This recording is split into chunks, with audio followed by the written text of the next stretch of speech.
I stood in my kitchen turkey platter scattered across the hardwood floor, 20 pounds of perfectly roasted bird now decorating my cream-colored dress with brown gravy. 8 pairs of eyes stared at me in complete silence. The only sound was the clink of my grandmother's china pieces settling into their final resting places around my feet. My mother-in-law Dorothy smoothed her silver hair and declared with a satisfied smirk, "Not everyone is cut out for hosting, dear." My brother-in-law Marcus erupted into loud laughter, slapping his knee like this was the funniest thing he had ever witnessed. My husband Jake sat frozen at the head of our dining table, fork suspended halfway to his mouth, turkey and stuffing still balanced on the utensil. But what happened next would shatter this family's carefully constructed facade, forever revealing secrets that would change everything I thought I knew about the people I married into.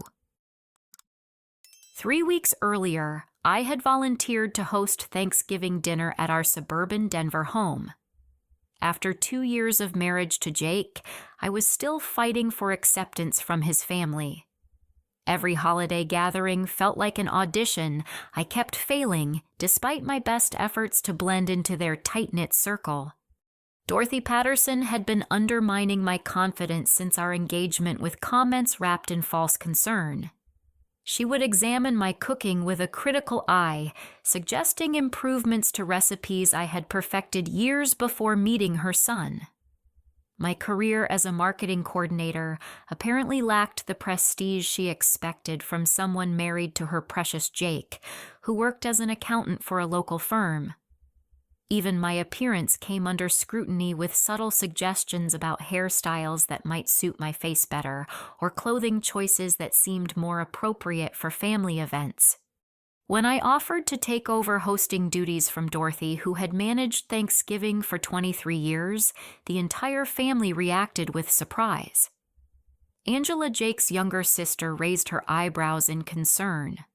Marcus, his older brother, chuckled and muttered something about ambitious newcomers. But Dorothy accepted my offer with a smile that never quite reached her pale blue eyes, and I should have recognized that expression as a warning. I spent weeks planning every detail of our first major family gathering. Our craftsman-style home underwent a complete transformation. I ordered fresh flowers from 3 different florists to create centerpieces that would complement the autumn theme. The menu required multiple trips to specialty grocery stores across Denver, searching for organic ingredients and free-range turkey. I purchased new china crystal stemware and linen napkins in warm burgundy tones that matched our dining room walls perfectly. The guest list included Jake's parents, Dorothy and Richard, his brother Marcus with wife Stephanie, sister Angela, with husband Paul and their 17-year-old son Tyler. 9 people total, counting Jake and myself, which required extending our dining table with the leaf we rarely used and borrowing chairs from our neighbors. Thanksgiving morning started before dawn. I began preparing the turkey at 5:30, following a recipe from a renowned chef that promised crispy skin and tender meat. The stuffing combined traditional bread cubes with dried cranberries, chopped pecans, and fresh sage from my herb garden. Sweet potato casserole bubbled in one oven, while green bean almondine waited in the other. Homemade rolls rose on the counter next to a pumpkin pie made from scratch the previous evening. Dorothy arrived at 10 o'clock, 2 hours before the scheduled noon gathering. She surveyed my preparations with the air of a general inspecting troops before battle. The temperature in our home was apparently too warm for comfort. The table settings, while lovely, didn't follow proper etiquette for formal dining. My choice to use cloth napkins instead of paper seemed wasteful for a family gathering. Each observation chipped away at my confidence like water eroding stone. As other family members arrived, Dorothy positioned herself in my kitchen, offering advice about timing and presentation while rearranging items I had carefully placed. She moved serving spoons to different bowls, adjusted the temperature on my oven despite my protests, and suggested that perhaps the turkey needed more time when I knew it was perfectly done according to my meat thermometer. The moment that changed everything happened as I carried the turkey platter from kitchen to dining room. This 20-pound bird represented hours of preparation and my hopes for finally earning respect from Jake's family. I had practiced this walk multiple times during the morning, ensuring I could navigate the narrow doorway between our kitchen and dining area without incident. Dorothy stood near the threshold, commenting about the lovely aroma filling our home. As I approached with careful steps, she extended her left foot just enough to catch my ankle. The movement appeared accidental, a simple case of being in the wrong place at the wrong time. But I caught the quick flash of satisfaction in her expression as I stumbled forward, desperately trying to save both the turkey and myself from disaster. The crash echoed through our home like thunder. 20 pounds of perfectly cooked turkey scattered across hardwood floors that I had spent 2 hours mopping that morning. Gravy splashed against cabinet doors and pooled around fragments of my grandmother's serving platter, a wedding gift that held sentimental value beyond its monetary worth. The silence that followed felt heavier than the bird itself. Dorothy's reaction confirmed my growing suspicion that this was no accident. Her immediate declaration about hosting abilities came too quickly, too smoothly, like a line she had rehearsed. Marcus burst into laughter that seemed genuine in its cruelty, while Stephanie joined in with nervous giggles. Angela looked mortified, but remained silent. Her loyalty clearly divided between her mother and her sense of basic decency. Richard continued scrolling through his phone as if nothing unusual had happened. Tyler, the 17-year-old nephew who rarely spoke at family gatherings, watched the scene with an expression I couldn't quite read. Paul Angela's husband shifted uncomfortably in his chair but offered no assistance. But Jake's response cut deepest of all. My husband, the man who had promised to love and protect me, sat motionless at the head of our table. He watched his wife humiliated in front of his entire family without saying a single word in my defense. His silence spoke louder than any criticism Dorothy could have voiced about my hosting abilities. The family's true character revealed itself in those moments following my fall. Instead of rushing to help clean up or checking if I was injured, they watched me scramble to collect turkey pieces and china fragments, while Dorothy continued her commentary about the importance of experience in managing large family dinners. The cleanup process exposed the family hierarchy with brutal clarity. Dorothy immediately took charge of my kitchen, issuing instructions to family members, while treating me like an incompetent child who needed supervision. She assigned tasks with military precision, sending Marcus to find towels, while directing Stephanie to check cabinets for cleaning supplies.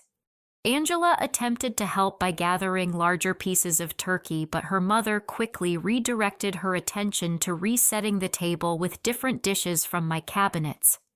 Richard remained glued to his phone, occasionally grunting acknowledgement when Dorothy addressed him directly, but never looking up from whatever held his attention on the small screen. Tyler surprised me by kneeling beside me to collect china fragments without being asked. His quiet assistance provided the only kindness I experienced during those humiliating minutes. He worked methodically, carefully wrapping broken pieces in paper towels to prevent further injury, while the adults around us engaged in barely concealed criticism of my preparation and planning. Jake finally spoke, but his words delivered another devastating blow to my already wounded pride. Instead of defending me or confronting his mother's obvious sabotage, he apologized to his family for the mishap and suggested ordering pizza to salvage our Thanksgiving dinner. His tone carried embarrassment not at his family's behavior, but at his wife's apparent failure to manage a simple holiday meal. Dorothy seized this opportunity to demonstrate her superior experience and preparedness. She revealed that she had brought a backup casserole almost as if she had anticipated disaster. Her foresight seemed suspicious given the spontaneous nature of my accident, but no one else appeared to notice the convenient timing of her preparation. Marcus continued making jokes at my expense throughout the cleanup process. He wondered aloud whether our homeowner's insurance covered turkey-related accidents suggested we should have ordered catering instead of attempting home cooking, and expressed fake concern about my ability to handle future family gatherings. His wife Stephanie giggled at each comment, encouraging his cruel humor. The passive-aggressive comments flowed freely as we worked to restore order to my ruined kitchen. Dorothy mentioned how different things were when families stuck to traditional roles and experienced cooks handled major holidays. She reminisced about previous Thanksgiving celebrations where everything proceeded smoothly because proper planning and realistic expectations guided decision-making. Angela tried to maintain neutrality, but her allegiance became clear through small actions and careful word choices. She agreed with her mother's suggestions about cleanup strategies, nodded along with comments about the challenges of hosting, and avoided making eye contact with me during the restoration process. Her husband Paul followed her lead, offering minimal assistance while clearly wishing he could be anywhere else. The kitchen gradually returned to functional condition, but my confidence lay in ruins alongside the scattered turkey. Every surface that had taken hours to clean that morning required attention again. Gravy stains marked cabinet doors that would need repainting and sticky residue-covered areas where stuffing had splattered during my fall. As the family worked, conversations revealed dynamics I had been too naive to recognize during 2 years of marriage. Dorothy's opinions carried absolute weight in every discussion, from the proper way to load a dishwasher to the best restaurants for future celebrations. Her children sought her approval for minor decisions and deferred to her judgment on topics ranging from Tyler's college applications to Marcus's job search strategies.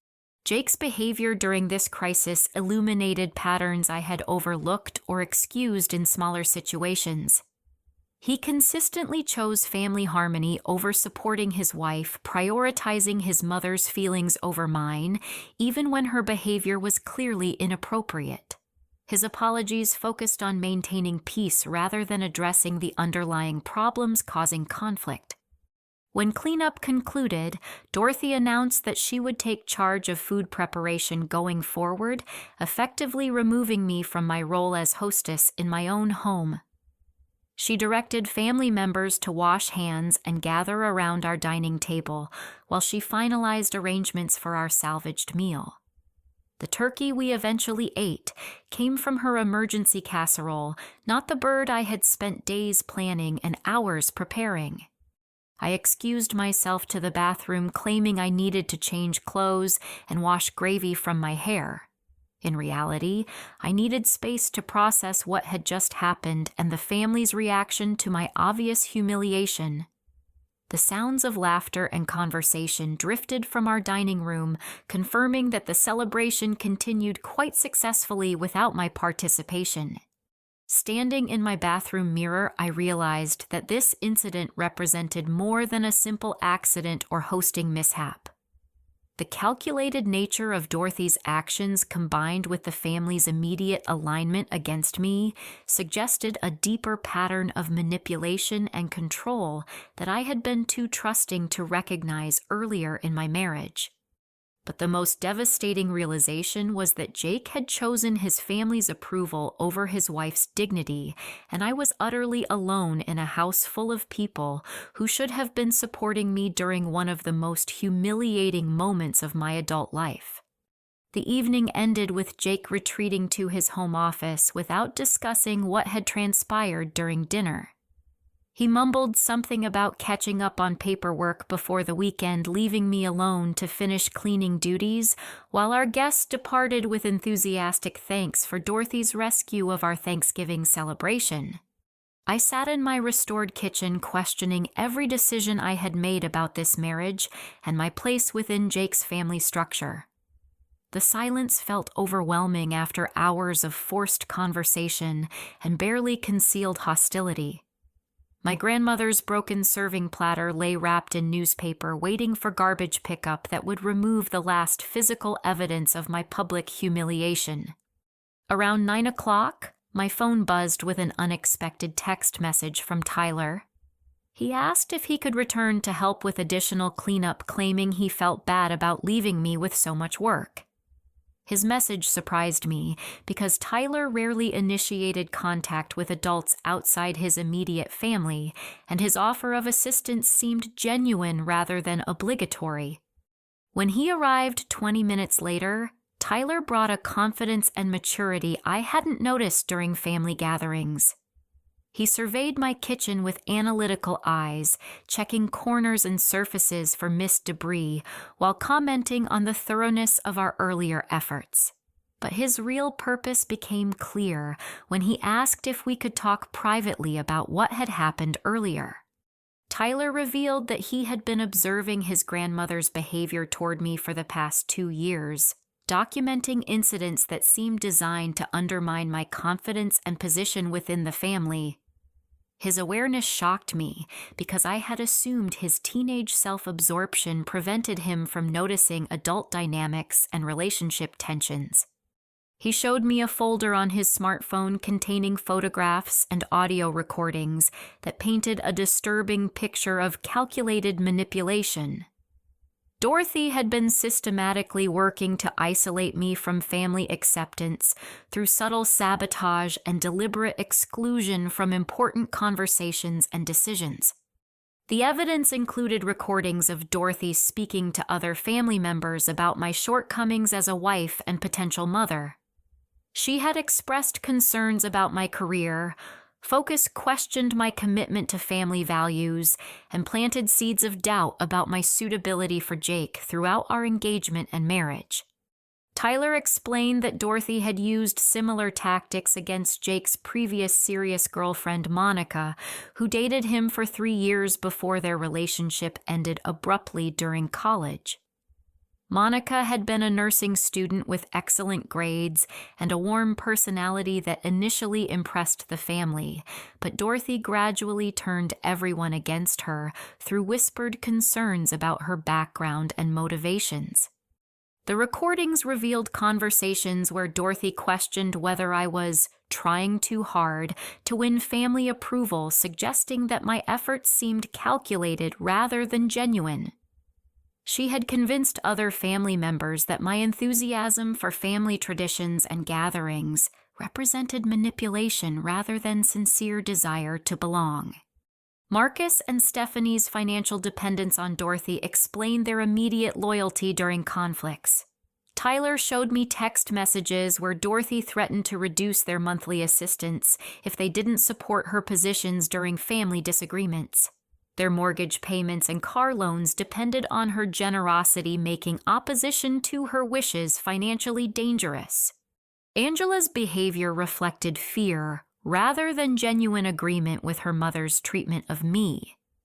Dorothy had previously cut off other family members who challenged her authority, including Richard's brother Thomas, who had been banned from family gatherings for over 20 years, following a dispute that Tyler suspected involved Dorothy's lies and manipulation.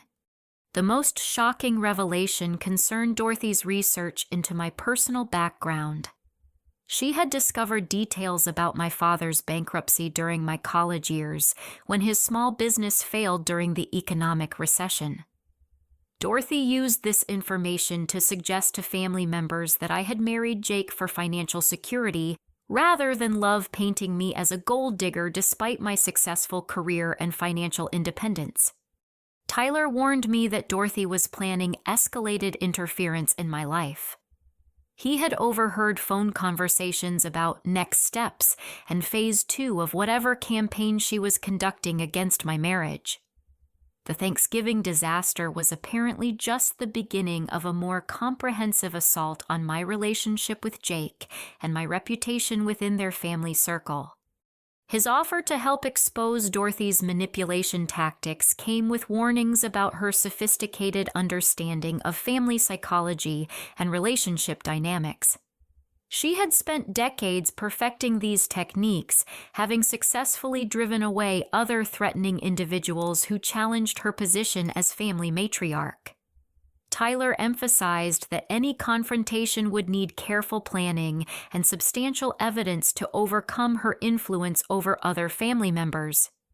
The conversation lasted until nearly midnight, fundamentally changing my understanding of the situation I faced.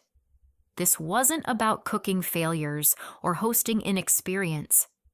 Dorothy viewed me as a threat to her control over Jake and was systematically working to eliminate that threat through psychological warfare disguised as family concern. Tyler's alliance offered hope, but also highlighted the dangerous territory I would need to navigate to protect my marriage and my own sanity from someone who had spent years mastering the art of destroying relationships while maintaining plausible deniability about her role in their destruction. Monday morning brought a devastating escalation I never could have anticipated. My boss, Karen, called me into her office before I had finished my first cup of coffee, her expression grave, with the kind of seriousness reserved for major problems requiring immediate attention. She showed me an anonymous email that had been sent to our company's human resources department over the weekend detailing supposed incidents of unprofessional behavior, missed deadlines, and conflicts with colleagues that painted me as unreliable and difficult to work with. The accusations were fabricated, but contained enough specific details about my work schedule and recent projects to seem credible to someone unfamiliar with my actual performance. The email claimed I had been arriving late, consistently leaving early without approval, and displaying hostile attitudes toward team members during meetings. It described arguments with clients that never happened, missed presentations I had actually delivered successfully, and unprofessional language I would never use in a corporate environment. Each lie was crafted carefully to suggest patterns of behavior that would justify disciplinary action or termination. Karen explained that while she personally knew these allegations contradicted my exemplary work record, human resources required formal investigation of any anonymous complaints about employee conduct. The investigation would examine my recent performance reviews, interview colleagues about their experiences working with me, and review security footage and communication records to verify or disprove the accusations. The timing coincided perfectly with my consideration for promotion to senior marketing manager, a position I had worked toward for 18 months. The promotion would include a substantial salary increase, additional responsibilities, and recognition that would advance my career significantly. Now that opportunity was suspended indefinitely while the investigation proceeded, effectively sabotaging professional progress I had earned through consistent excellence. As Karen walked me through the investigation process, I realized that someone had done extensive research about my workplace, my schedule, and my current projects to craft accusations specific enough to trigger corporate concern. The level of detail required inside knowledge about our company structure, my daily routines, and the names of colleagues and clients I worked with regularly. During my lunch break, I called the main office number and asked to speak with myself, claiming to be confirming an appointment. The receptionist told me that someone had called on Friday afternoon, claiming to be me canceling several important meetings scheduled for the following week and rescheduling client calls for dates when I knew I would be unavailable. The caller had provided my employee identification number and enough personal information to convince the receptionist that the calls were legitimate. Security footage from the previous week showed a silver-haired woman in the building lobby 3 weeks earlier signing in as a visitor to see me, but never appearing in my department. When I showed the grainy image to Tyler during a coffee meeting after work, his identification was immediate and certain. Dorothy had somehow gained access to my workplace, probably claiming to be my mother-in-law wanting to surprise me with a visit. The investigation expanded to include review of my computer usage, email communications, and phone records. While I knew the review would ultimately vindicate me, the process would take weeks and cast doubt on my reliability and professionalism among colleagues who were hearing whispered rumors about the investigation. That evening, when I confronted Jake about his mother's escalating sabotage of my career, his reaction devastated me more than the false accusations themselves.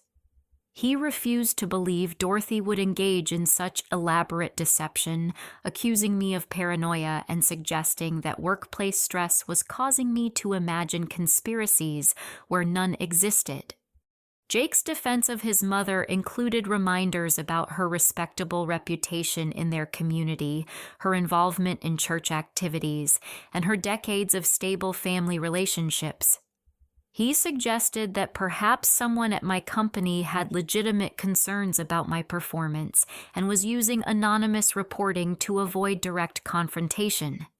His unwillingness to consider the possibility that his mother was systematically destroying my life revealed the depth of her psychological control over him. Even when presented with evidence of deliberate sabotage, Jake chose to believe his mother's innocence rather than support his wife's version of events. Tyler provided additional evidence that same evening, sending me audio recordings of Dorothy boasting to her friend Margaret about handling the career situation and making sure certain people understand their place. The conversations revealed strategic thinking about timing the workplace sabotage to coincide with my promotion consideration, maximizing the professional damage while minimizing suspicion about the source. Dorothy's master plan was becoming clear through these recorded conversations. She intended to destroy my confidence, isolate me from Jake's family sabotage, my career advancement, and force me into financial dependence that would make leaving the marriage impossible. If I stayed, I would become increasingly diminished and controllable. If I left, I would appear to be an unstable wife who abandoned her marriage due to career pressures and family conflicts. The sophistication of her campaign revealed decades of experience manipulating people and situations to achieve desired outcomes. Dorothy understood corporate environments, family psychology, and relationship dynamics well enough to craft a comprehensive assault on multiple fronts simultaneously while maintaining plausible deniability about her involvement. I realized I was fighting someone with far more experience in psychological warfare than I possessed someone who had successfully destroyed other relationships and reputations while maintaining her image as a concerned family matriarch. The isolation was becoming complete as my career came under attack, and my husband refused to believe the evidence of his mother's calculated cruelty. Faced with systematic destruction of my life, I decided to use my marketing research skills to investigate Dorothy's history and build a comprehensive understanding of her methods and motivations. If she had been destroying people for decades, there would be evidence of her patterns and possibly other victims willing to testify about their experiences. Public records revealed a fascinating and disturbing picture of Dorothy's past relationships and conflicts. Property records showed that she and Richard had been involved in numerous legal disputes with neighbors over easements, noise complaints, and property line disagreements spanning back 15 years. Each case showed a pattern of escalating conflict, followed by the other parties either moving away or agreeing to settlements that favored Dorothy's positions. Court documents from Angela's divorce proceedings 10 years earlier contained references to family interference and manipulation that had contributed to the breakdown of her first marriage. Angela's first husband had filed complaints about Dorothy's interference in their household decisions, financial planning, and parenting choices before eventually requesting that all contact between his family and Dorothy be supervised or eliminated entirely. Social media research revealed connections between Dorothy and several women who had briefly dated Jake during high school and college. These relationships had ended abruptly, often followed by the women deleting social media accounts or moving to different cities. The pattern suggested systematic interference rather than natural relationship evolution. Through careful networking and tactful inquiries, I located Monica Jake's college girlfriend, who Tyler had mentioned during our initial conversation. Monica was now a successful nurse practitioner living in Seattle, married with 2 children and apparently thriving in her personal and professional life. Our phone conversation revealed that Dorothy had convinced Jake that Monica was cheating on him by staging fake evidence and manipulating situations to create apparent proof of infidelity. Dorothy had arranged for Monica to receive flowers from an unknown admirer, then ensured Jake discovered them while Monica was working and unable to explain their origin immediately. The manipulation escalated to include anonymous letters sent to Jake describing fictional encounters between Monica and other men, complete with specific details about times and locations that Dorothy had researched carefully. Monica lost not only her relationship with Jake, but also mutual friends who believed Dorothy's carefully crafted lies about her character and behavior. Monica warned me that Dorothy escalates when cornered, becoming increasingly dangerous and unpredictable when her control is challenged. She advised building an extensive evidence file before confronting anyone in the family, emphasizing the importance of having irrefutable proof, because Dorothy's lies often sound more believable than the truth. My research into Dorothy's family background revealed childhood poverty and social isolation that might explain her desperate need to control her current social position. She had clawed her way into middle-class respectability through marriage to Richard, whose family owned a small but successful manufacturing business that provided financial security and community standing. Dr. Patricia Wells, a family therapist who had treated Angela years earlier, agreed to meet with me for consultation about dealing with manipulative family members. While confidentiality prevented her from sharing specifics about Angela's case, Dr. Wells confirmed that Dorothy's behavior matched classic patterns of narcissistic control and psychological abuse. She recommended documenting everything, building alliances with other victims, and preparing for significant escalation when Dorothy realized her tactics were being exposed. Dr. Wells warned that confronting a sophisticated manipulator required careful planning and strong support systems because the person would likely become increasingly destructive when threatened. Through Richard's estranged brother Thomas, I discovered the most shocking piece of Dorothy's history. Thomas revealed that Dorothy had driven a wedge between the brothers 20 years earlier by fabricating a story about him making inappropriate advances toward her during a family gathering. The accusation destroyed Thomas's relationship with his brother and nephews, based entirely on Dorothy's lies. Thomas had been waiting 20 years for someone to challenge Dorothy's control over his family. He possessed documentation of his attempts to restore contact with Richard, including letters explaining his innocence that were returned unopened at Dorothy's insistence. His willingness to testify about Dorothy's pattern of destruction provided crucial corroboration for my growing case against her. Tyler introduced me to Angela's friend Sarah, who had witnessed Dorothy's manipulation tactics during Angela's first engagement 15 years earlier. Sarah had watched Dorothy systematically undermine Angela's confidence in her fiancé by planting doubts about his commitment, his family's acceptance of Angela, and his financial prospects as a potential husband. Sarah had carried guilt for years about not speaking up when she recognized the manipulation, fearing that challenging Dorothy would result in her own exclusion from Angela's life. Now she was eager to help expose the truth and potentially repair relationships that Dorothy had damaged through her interference. The investigation revealed that Dorothy's power depended entirely on secrecy, isolation, and divided loyalties. When victims remained separated and unaware of her broader patterns, they assumed their experiences were unique and possibly their own fault. But when evidence was assembled comprehensively and victims connected with each other, Dorothy's systematic campaign became undeniable. Building alliances with other survivors of Dorothy's manipulation provided both emotional support and strategic advantage. We began developing a plan to expose her methods while protecting ourselves from the escalated retaliation that would inevitably follow once she realized her decades of control were being challenged by people who understood her techniques. Armed with comprehensive evidence and a network of allies, I planned a careful counterattack using Dorothy's own methods against her.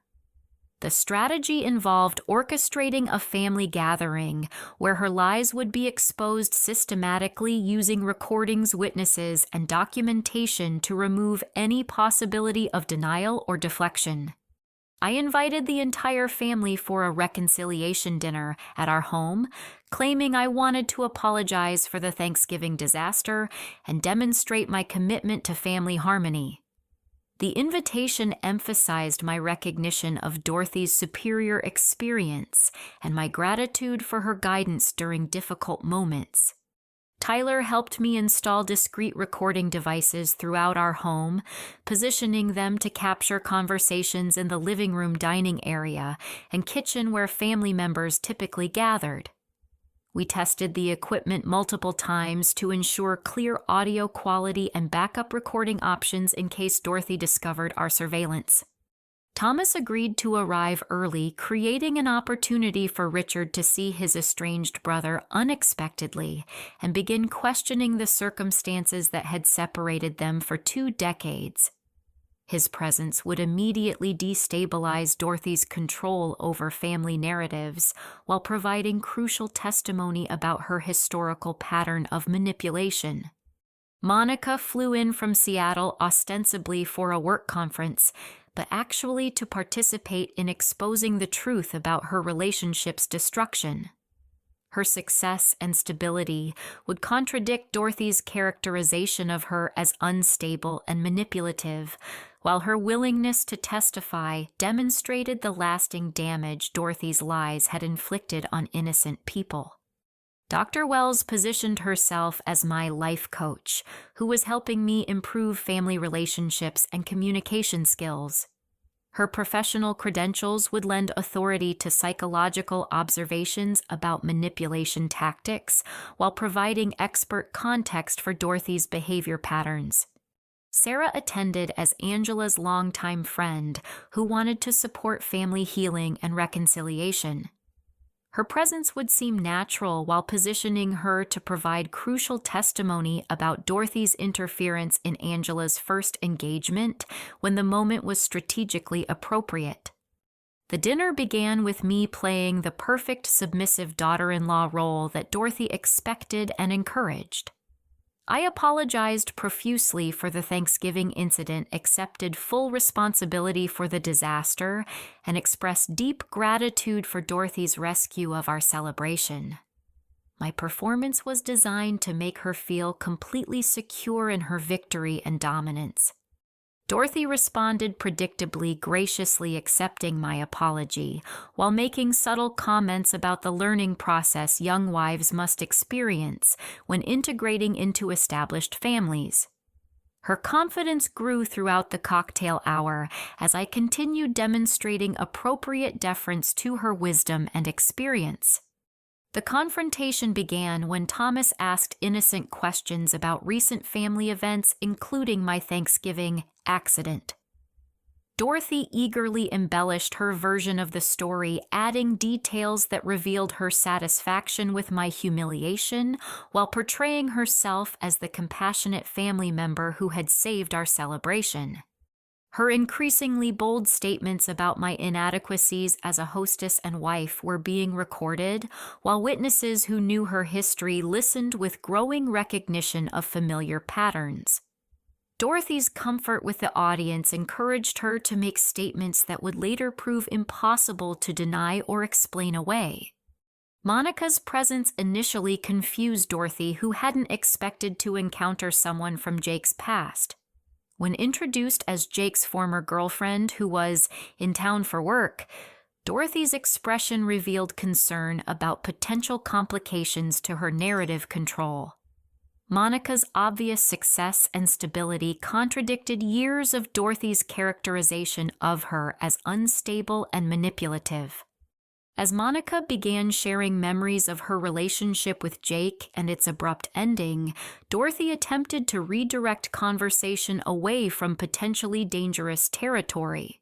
But Thomas supported Monica's storytelling, encouraging details about family dynamics during her relationship, while watching his sister-in-law's growing discomfort with obvious satisfaction.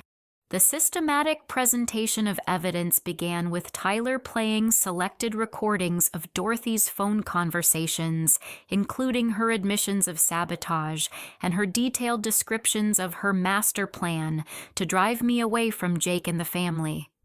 The audio was clear and undeniable, featuring Dorothy's voice making statements that revealed her calculated cruelty and complete lack of remorse. Richard's reaction to hearing recorded proof that his wife had destroyed his relationship with Thomas through fabricated accusations was immediate and devastating. 20 years of separation and lost family connection collapsed into understanding of betrayal so profound that words seemed inadequate to express his shock and grief. Jake finally confronted the evidence of his mother's systematic destruction of his relationships, including documentation of her sabotage of my career and her campaign to isolate me from family acceptance. The recordings included conversations where Dorothy expressed satisfaction about handling me and ensuring that I understood my place in their family hierarchy.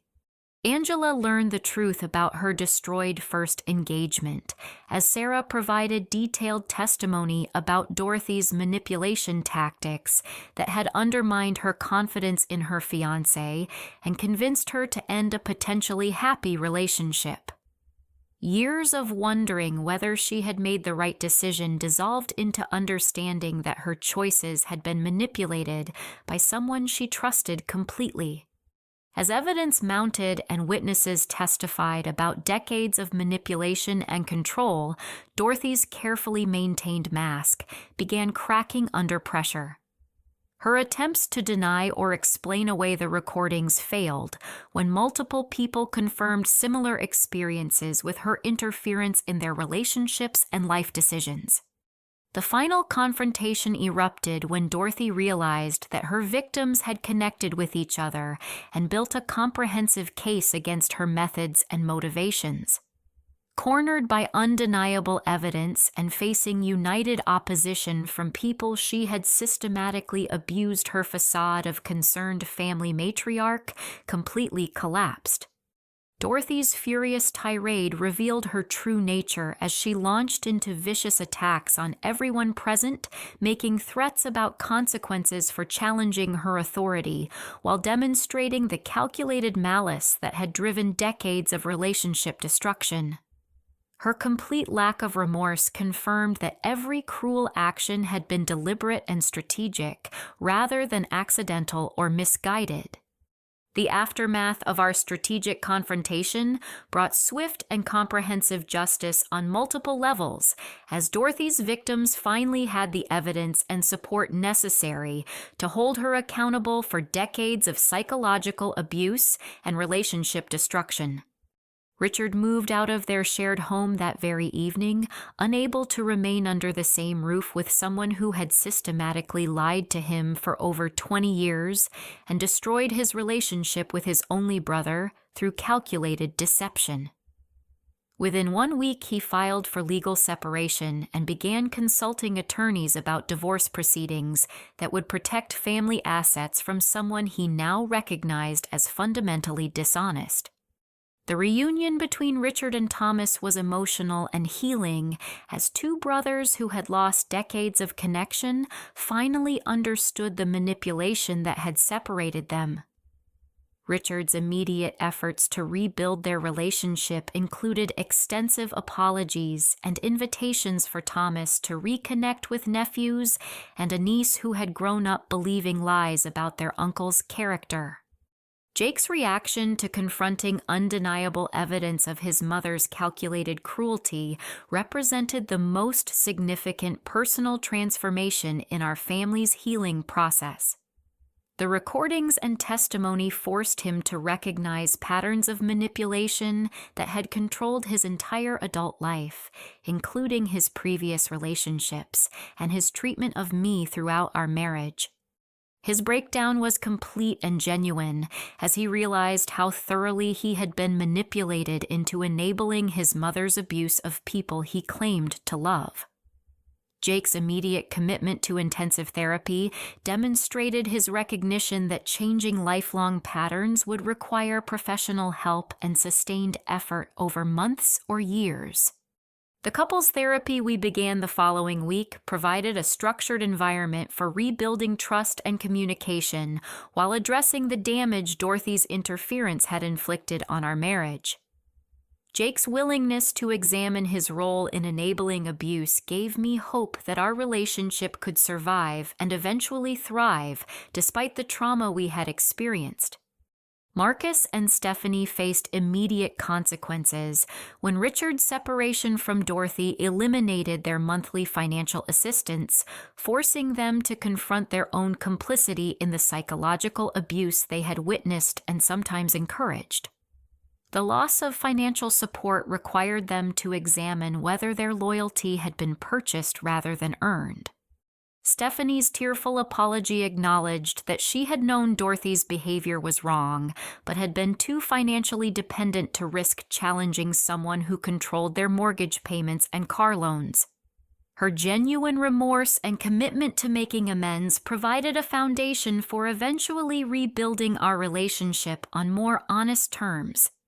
Marcus struggled more significantly with accepting responsibility for his role in my humiliation and his years of cruel comments and jokes at my expense. His financial dependence on his mother had corrupted his judgment, but recognizing that corruption required confronting uncomfortable truths about his character and choices. Angela's liberation from her mother's control was perhaps the most dramatic transformation within our family system. For years, she had suppressed her genuine affection for me out of fear that challenging Dorothy would result in loss of access to Tyler and exclusion from family gatherings. Our relationship blossomed quickly once Angela was free to express the warmth and friendship she had always felt but been afraid to demonstrate. She revealed that Dorothy had explicitly threatened to limit her contact with Tyler if she became too close to me, using grandparent access as leverage to control Angela's behavior and relationships. Tyler emerged as a genuine hero whose documentation and courage had saved multiple family members from continued psychological abuse. His methodical collection of evidence and willingness to challenge his grandmother's authority demonstrated maturity and moral courage that inspired his entire family to examine their own choices and behaviors. His actions influenced his future plans as he decided to pursue a career in social justice, possibly law or social work, motivated by his experience exposing family corruption and protecting vulnerable people from psychological manipulation. His relationships with his uncles deepened significantly as the family structure rebuilt itself on foundations of honesty rather than fear. Dorothy faced multiple consequences beyond the destruction of her marriage and loss of control over family members. My company's legal department issued a formal cease and desist letter regarding her workplace sabotage, documenting her illegal interference in my employment and threatening criminal charges if she continued any form of professional harassment. Monica's defamation lawsuit sought compensation for the reputation damage she had suffered years earlier when Dorothy's lies destroyed not only her relationship with Jake, but also friendships with mutual acquaintances who had believed the fabricated stories about her character and behavior. Thomas consulted attorneys about pursuing legal action for intentional infliction of emotional distress, seeking recognition of the psychological damage he had suffered from 20 years of separation from his brother and nephews, based on Dorothy's calculated lies about his character and behavior.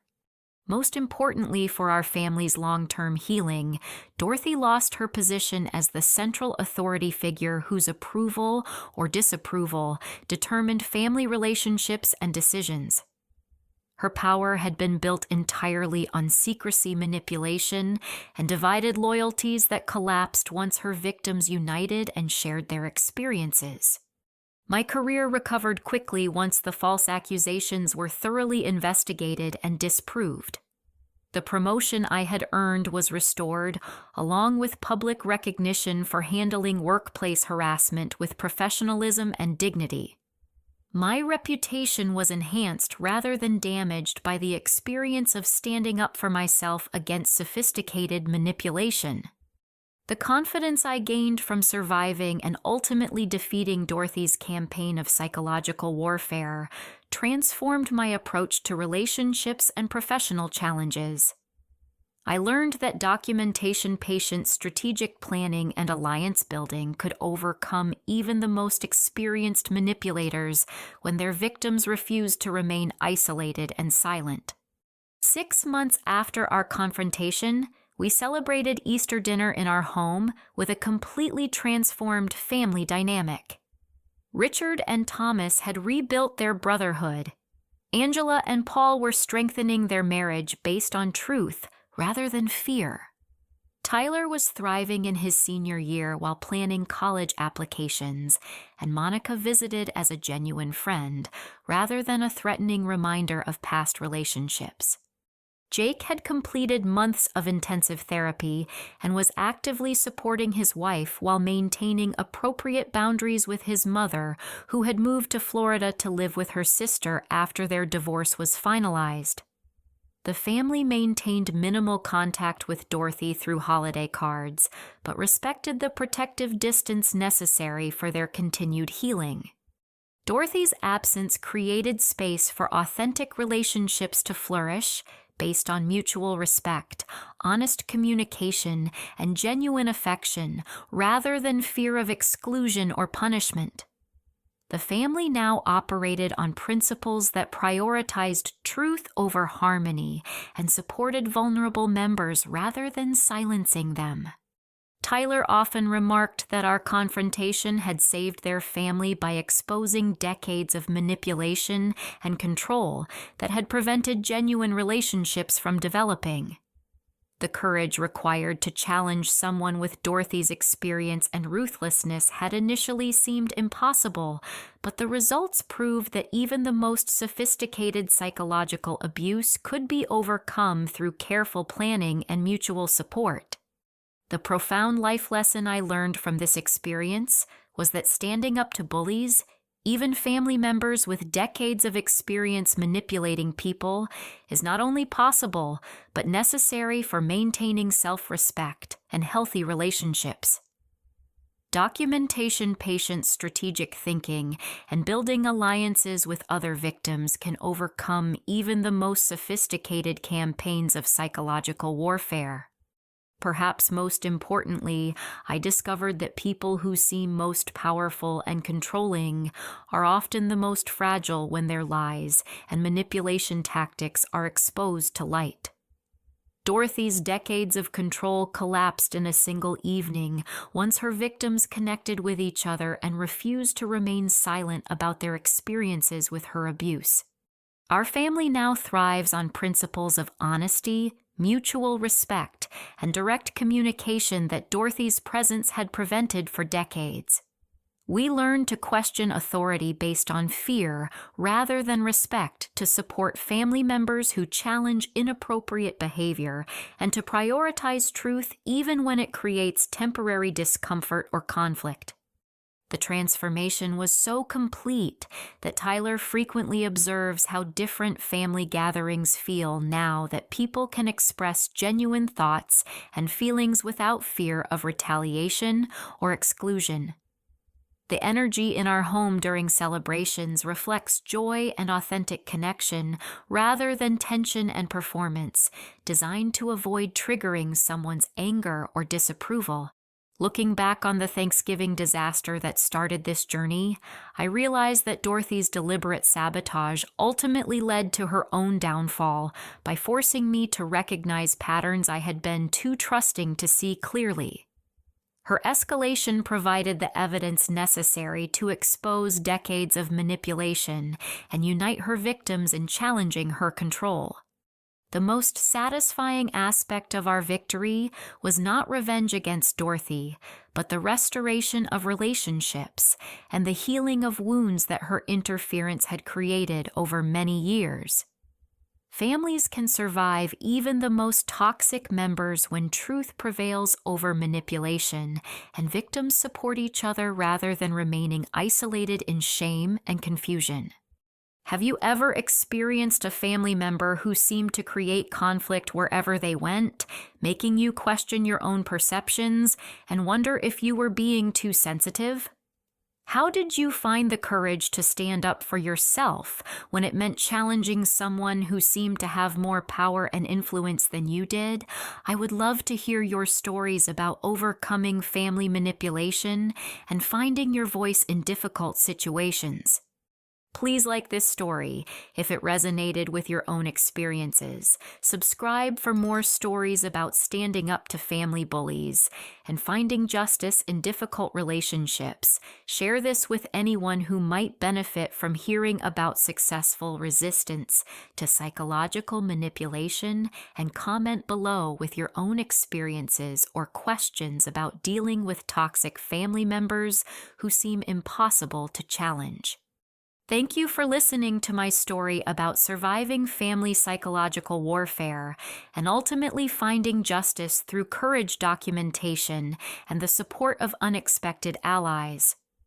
I hope my experience gives you inspiration and practical strategies for standing up to manipulation in your own life, and remember that you deserve relationships based on respect and genuine affection rather than fear and control.